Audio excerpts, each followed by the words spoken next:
सारी दुनिया आपको, आपके जितने भी फॉलोअर हैं सब आपको खान सर बुलाते हैं। अब तो आप बता दीजिए आपका पूरा नाम क्या है खान सर? एक्चुअली क्या है कि एक शिक्षक के लिए खुद के नाम से ज्यादा मायने रखता है कि उसके द्वारा पढ़ाए गए लड़के देश का नाम रोशन करें यहाँ पर, तो वो लक्ष्य मेरे लिए ज्यादा इंपॉर्टेंट है। हमको अपने से नहीं ज्यादा मतलब नहीं। वाह। मैं खान सर के बारे में बता दूं कि इनका यूट्यूब पे जो एजुकेशनल चैनल है उसके 17 मिलियन मतलब 1,70,00,000 फॉलोअर्स ज्यादा हैं। है, ज्यादा है। अब 19 हो गए। 19 हो गए? बाप रे, क्या बात है, वाह। तो लॉकडाउन से पहले सर 30,000 थे। हाँ। एकदम लॉकडाउन के बाद जितनी आपकी सब्सक्रिप्शन बढ़ी है उतनी तो ओटीटी प्लेटफॉर्म्स की नहीं बढ़ी जितनी आपकी बढ़ गई। ये नेक काम की शुरुआत कैसे हुई थी खान सर? लॉकडाउन से पहले हम लोग ना ऐसे फिजिकली क्लास में ज्यादा पढ़ाते थे। अच्छा जी। क्लास में भी बहुत भीड़ रहती थी, लड़के पढ़ नहीं पाते थे। मजबूरी हो गई लॉकडाउन के बाद यूट्यूब पर पढ़ाना, क्योंकि दूसरा कोई ऑप्शन ही नहीं था। और हमको भी नहीं समझ में आया कि लोगों ने क्यों इतना ज्यादा सब्सक्राइब करते गए, क्योंकि हम तो वैसे ही पढ़ा रहे थे जैसे पहले पढ़ाते थे वहां पे।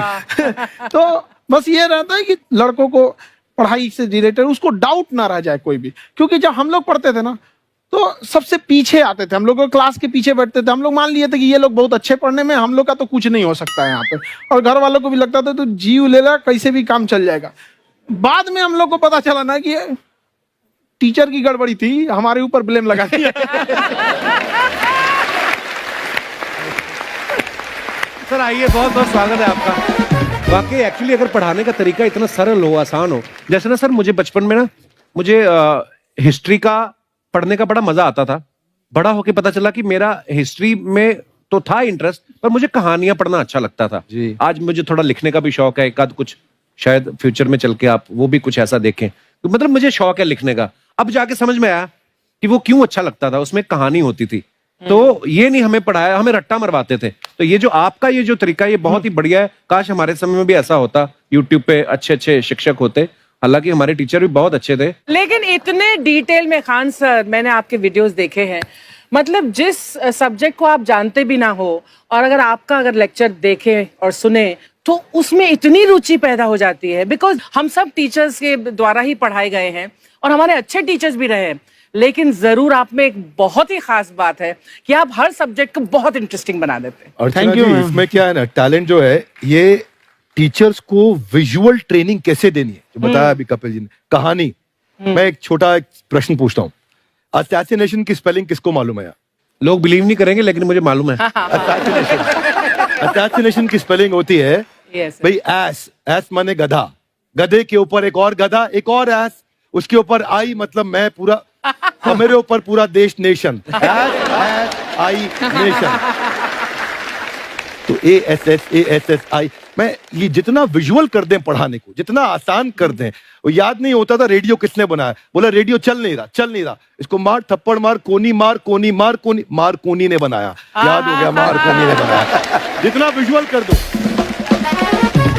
जैसे आपने कहा कि कैसे किसी चीज को इतना अच्छा समझा देते हैं, वो आधे घंटे के क्लास के लिए पीछे 1 हफ्ते का मेहनत होता है। मैं ये भी पूछने वाली थी कि कितनी मेहनत लगती है आपको। वो डिपेंड करता है कि हम कब तक सेटिस्फाई नहीं हो जाते। अच्छा। कभी कभी तो कोई चीजें 2-2 महीने से अटकी हुई है, जब तक हम नहीं सेटिस्फाई होते, नहीं इसको ऐसे नहीं, अब लड़के समझो तब तक नहीं बताते उसे। कहते हैं ना, दुनिया ने मेरी बुलंदियां देखी, किसी ने पांव के छाले नहीं देखे।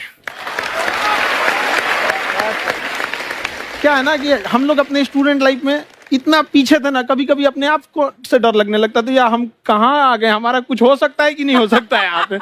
तो लेकिन ना कुछ सीखने का बड़ा शौक था। हाँ। तो जैसे एक फिल्म बनाने से पहले डायरेक्टर कितने महीने की प्रैक्टिस करता है, 2 साल की मेहनत के बाद एक 3 घंटे की फिल्म बनाना पड़ता है। उस तरह से थोड़ा काफी मेहनत करना पड़ता है पीछे से, तब जाके समझ में आता है। और धीरे धीरे एक्सपीरियंस होने से थोड़ा समझ में आ जाता है कि क्या, कहाँ पे कौन सा चीज डाउट आएगा वहां पे। और आपसे पढ़ाई करने का ये भी फायदा है कि ये पीट नहीं सकते ना यूट्यूब चैनल से, अंदर से निकल के थप्पड़ भी नहीं मार सकते। हमें तो पीटा इतना है ना, हम तो मतलब टीचर से सवाल नहीं पूछ सकते थे। कभी बचपन में पूछ भी लिया ना कि सर सूरज कितना दूर है, तुझे जाना है उधर है। मतलब ये नहीं कि बच्चे के साथ दोस्ती करो, उसके साथ। आजकल माहौल बहुत बदल गया है, अब तो बच्चों की पिटाई भी नहीं होती, हमारे टाइम बड़ी पिटाई होती थी। हम भी कहते हैं, हमसे भी लड़के नहीं पूछते हैं, क्योंकि उन्हें पूछने की नौबत ही नहीं आती है। क्लियर हो जाता है ऐसे ही। वाह, क्या बात है। मैंने देखा है सर आपके फॉलोअर्स में रवीना टंडन भी है एक। तो जब आप आए, कितनी मुस्कुराहट आई खान साहब आपके। तो जब कभी आप कोई नया वीडियो डालते हैं तो आप उनको पर्सनली मैसेज करते हैं कि किसी चीज पे डाउट हो तो कॉल मी एनी टाइम, ऐसा करते हैं आप। अच्छा, विवेक सर के बारे में हमने सुना है कि किसी को बिजनेस रिलेटेड प्रॉब्लम हो तो ये 5 सेकंड के अंदर जवाब दे देते हैं। जब भाभी जी आपको तैयार होने के बाद पूछती मैं कैसी लग रही हूँ, 5 सेकंड में जवाब दे पाते हैं आप? देखिए, इसमें तो सभी लोग पीड़ित हैं और हर जगह, हर घर में ये जरूर सुना होगा सबने कि बच्चों के चक्कर में तुम्हारे साथ रह रही है, वरना तुमको तो कब का छोड़ के चली गई होती। ये बड़ी कॉमन बात है। So right. परमीत सर बोलते हैं आपको ऐसा? आप तो कभी नहीं बोलती होंगी। इनका उल्टा है, इनका एटीट्यूड पति वाला है वैसे, तो इसलिए। क्या प्रॉब्लम है? नहीं, कोई औरतों को मतलब मर्दों से कम बिल्कुल मत समझो। नहीं ठीक है, पर ऐसे मुक्के वगैरह नहीं मारने चाहिए आपको। सर आपने अभी तक शादी नहीं की ना खान सर? नहीं। इतने पॉपुलर हो गए आप, आपका सेंस ऑफ ह्यूमर इतना अच्छा है, तो बड़े सारे प्रपोजल तो आते होंगे आपको। अभी तो इधर कुछ नहीं है सर। खान सर पर्सनल सवालों का जवाब कम देते हैं। अच्छा, वैसे हम शादीशुदा लोगों को देखने के बाद हमको थोड़ा सा और अच्छा कई बार ना इंसान ज्यादा मोटिवेशनल स्पीकर्स को सुन लेना तब भी कंफ्यूज हो जाता है। कोई कहता है बड़े सपने देखो, गाड़ी लो, बैंक बैलेंस बनाओ। कोई कहता है कि इच्छाएं नहीं रखनी चाहिए, ये दुखों का कारण है। हम किसकी सुने गुरुजी? सुने सबकी, करे खुद की।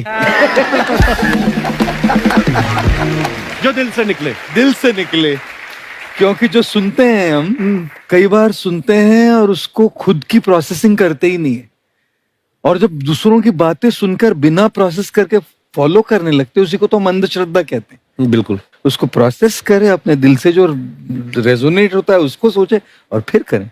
मम्मी सुना, मेरी मम्मी के आगे डॉक्टर फेल है। मम्मी की जो सहेली ऑन द स्पॉट इसके साथ बैठी है, और इनको अगर कोई प्रॉब्लम है, फॉर एग्जाम्पल कोई शुगर की प्रॉब्लम है, तो उन्होंने जो बोल दिया वो अंतिम सत्य है।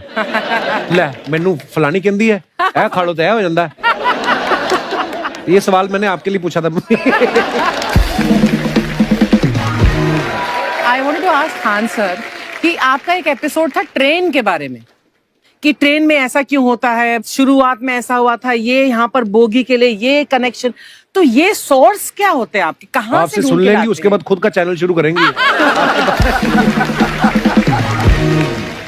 कुछ चीजें तो ऐसे डायरेक्टली मिल सकती हैं, और नहीं तो वहाँ ऑन द स्पॉट जाके वहाँ पे पूछ लेते, जो वर्कर होते हैं ना, उन लोग को ज्यादा आइडिया रहता है उन लोग से, वो पूछ लेते हैं कि ये कैसे काम करता है, तो वो ज्यादा कोशिश करते हैं कि हम किसी चीज को खुद से अगर जाने रहेंगे तो ज्यादा अच्छे से डिलीवर कर सकते हैं। तो कई बार वहाँ यार्ड वगैरह में भी चले जाते हैं पता करने के लिए। लेकिन बहुत इंटरेस्टिंग था। हवाई जहाज पर भी बनाइए। आप कहती हैं तो एक उस पर भी बना ही देंगे। बहुत शुक्रिया जी।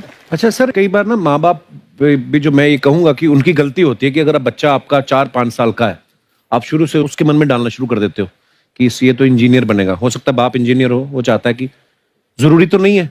अब मेरे पिताजी पुलिस में थे जी, मेरे मामा सब आर्मी में थे, मैं अकेला इस फील्ड में निकला है, मुझे ये चीज अट्रैक्ट करती थी। ये कहाँ तक सही है सर? जी मेरे हिसाब से तो बच्चों पे कभी प्रेशर नहीं डालना चाहिए, लेकिन साथ ही साथ हमको ये भी देखना चाहिए कि जैसे एल्बर्ट आइंस्टाइन ने एक बहुत अच्छी बात बताई थी, अगर एक खरगोश हो, एक बंदर हो, एक हिरन हो, एक शेर हो और एक मछली हो, उन सब को आप एक कतार में खड़ा कर दीजिए और उन सब के लिए एक ही टेस्ट हो कि आप पेड़ पे सब लोग कैसे चढ़ पाए। बहुत वाकई अब सबको एक टेस्ट कैसे दिया जाए? मछली तो आत्महत्या कर लेगी सोच के कि मैं तो कोई पास ही नहीं होंगी, ये मछली कैसे पेड़ पे चढ़ेगी? राइट। लेकिन कई बार ऐसे हो गया ना कि एजुकेशन सिस्टम ऐसी बन गई कि बस ग्रेड्स हो गए, सब्जेक्ट्स पढ़ने हैं, Right. जो भी किया है, और वो भी जरूरी है, लेकिन वो करते करते बच्चों की जो इंटरेस्ट है, बच्चों की जो पैशन है, उसमें उनको एंकरेज करना बहुत ज्यादा जरूरी है। एक पिताजी एक बार अपने बेटे को ऐसा चाटा मारे जोर से, तो पड़ोसी ने पूछा क्यों मार रहे जी? बोला कल रिजल्ट है इसका। कल रिजल्ट? तो बोले रिजल्ट कल है ना साहब, तो आज क्यों मारने? कल बाहर गाँव जा रहा हूँ, कल का काम आज निपट के करता हूं। कहने का मतलब ये है कि आप देखिएगा कि अगर आप बच्चों को अपने कॉम्पिटेंस के हिसाब से नहीं देंगे तो ये चाटे खाते रहने पर फेल ही होते रहेंगे। बहुत खूब। वाकई। अच्छा, विवेक सर का एक कहना है कि बच्चों का अगर 95% से ज्यादा मार्क्स आते हैं वो भी खतरनाक होते हैं। 75 से 85% वाले जो बच्चे होते हैं लाइफ में बड़ा अच्छा करते हैं। अच्छा। कभी किसी पेरेंट्स ने आके कहा है कि आपकी वजह से मेरा 95% वाला बच्चा 75 पे आ गया? नहीं, बेसिकली 95%, देखिए स्कूल में जो पढ़ाई हो रही है, जो बताया, वो classroom based conceptual theoretical approach है। और उसमें बच्चे को क्या चाहिए, एक कॉन्सेप्ट होता है कि जिस सब्जेक्ट में 10 में से 3 आ रहे हैं उस पर फोकस करने की जगह वहां फोकस करो जिसमें 10 में से 7 आ रहे हैं, ताकि उसका सुपर स्पेशलिस्ट बने। पर वहां सब कुछ पोर किया जा रहा है। तो 95% के चक्कर में, 98% के चक्कर में अपनी ओवरऑल डेवलपमेंट कर नहीं पाता है। और ये पुराने पैटर्न्स के कारण हमारे यहाँ बच्चे डेवलप नहीं हो रहे हैं, और पैटर्न्स इतने मजबूत हैं।